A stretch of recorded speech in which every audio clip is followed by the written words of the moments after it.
Ibrohim ibn Adhamni huzurlariga bir mushrik kelib, "Ey Ibrohim," dedi, "seni soqoling afzalmi yoki u anavi itni dumi afzalmi?" dedi.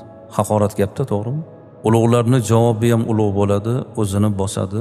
Aytdilarki, agar meni soqolim jannatga kirsa, meni soqolim afzal. Agar meni soqolim jannatga kirmasa, meni soqolimdan o'sha itni dumi afzal. U do'zaxga kirmaydi deb.